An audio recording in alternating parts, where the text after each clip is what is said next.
Hello everyone, this question appears in class 7th NCERT chapter of lines and angles. This is 12th question of its exercise 5.1. So the question says that find the values of the angles x, y and z in each of the following.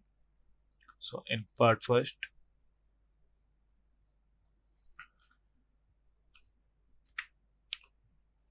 so यहाँ हमारे पास दो lines हैं जिससे angle बन रहे हैं. सो यहाँ हमारा 55 है.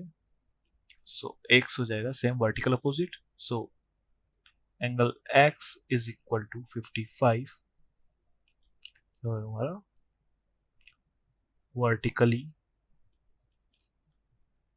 opposite. Then 55 plus y is equal to 180 because ये हमारा सेम लाइन पर बन रहा है. यहाँ पर हमारे पास कॉमन वर्टेक्स है, कॉमन आर्म है एंड नॉन कॉमन आर्म दोनों तरफ है. सो हो जाएगा हमारे पास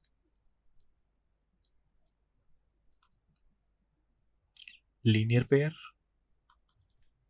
सो y is equal to 180 minus 55. So y हो जाएगा हमारे पास 125 degree and z and y equal हो जाएंगे vertical opposite. So angle z is equal to angle y. So angle z is equal to 125 degree. ये हो जाएगा रीजन हमारा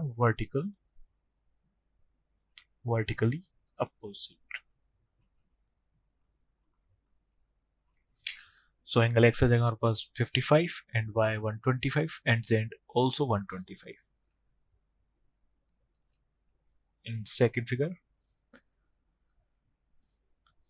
यहाँ पास एंगल्स हैं जो टू लाइंस एंड वन रे के थ्रू बन रहे हैं. सो ये हमारी इंटरसेक्ट कर रही है O पर. So this angle and this angle ये हो जाएगा हमारा vertically opposite. So angle z is equal to 40 degree. ये हो जाएगा हमारा वर्टिकली अपोजिट.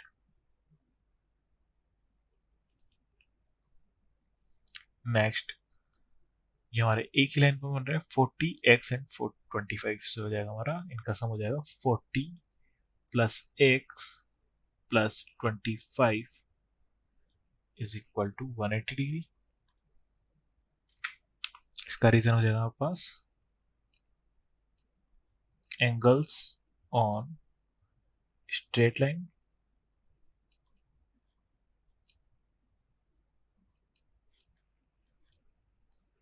सो हो जाएगा हमारे पास x plus 65 is equal to 180 degree. So angle x is equal to 180 minus 65. So angle x is equal to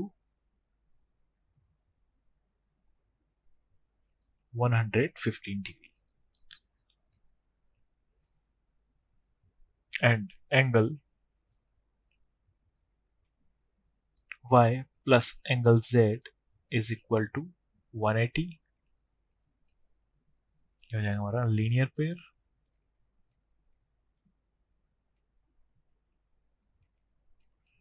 because एक ही line पर बन रहे हैं एंड कॉमन वर्टेक्स है, कॉमन आर्म है एंड नॉन कॉमन आर्म दोनों तरफ है, both the side. So angle y हमें फाइंड आउट करना है. z की वैल्यू हमें पता है. ये हो जाएगा plus 40 is equal to 180. So angle y is equal to 180 minus 40. So angle y is equal to 140 degree. So यहाँ हमारे पास हो जाएगा x is equal to 115, z is equal to 40 degree and y is equal to 140 degree. Thank you.